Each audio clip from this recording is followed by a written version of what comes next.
आपनकर ये की दुकान थी ग्रोसरी दुकान थी केतले निया लगे प्राय 1.5 घंटा 2 घंटा तले लगी आपन कोन कोथि से समय मु दुकान भीतर थी केमति निया लगे आशंका करथि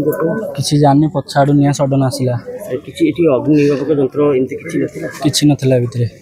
पछाड़ू नियाटा आछि लागि नहीं निया लिभा पे जो फायर एक्सटिंग्विशर रखा जाए गोटे माने गहलीपूर्ण व्यवसाय केन्द्र भुवनेश्वर सब बड़ हाट यहाँ ओडिशार बड़ हाट कहले हम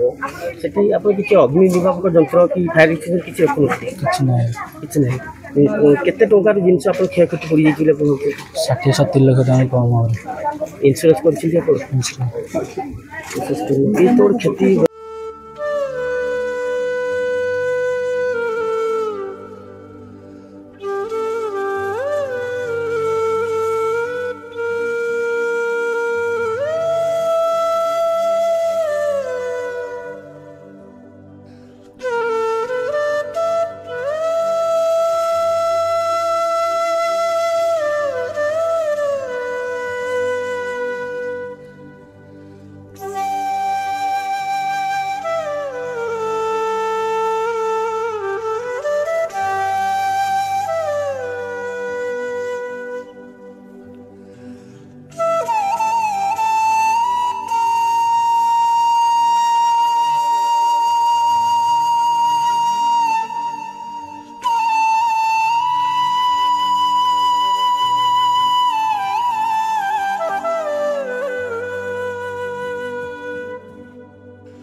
आमे मीडिया को आपण मानक सेटा को आमे निश्चित सूचेबू आ कहबू कहीं ये जिनसा छोटिया जिनस है जेहेतु एटा गोटे कहती नहीं भगवान एटा गोटे कौन होती से जिनसा से ऊपर वाला जाने केमिति लगिला कहीं लगिला कि किए लगेदेला से आम निजे हाथ देखिनु ना से ऊपर वाला कहब आपण मानक जहाँ नष्ट होती कौन होता आपको आमको 4 घंटा समय देले आम आपको जनइबू मीडिया वाला धन्यवाद।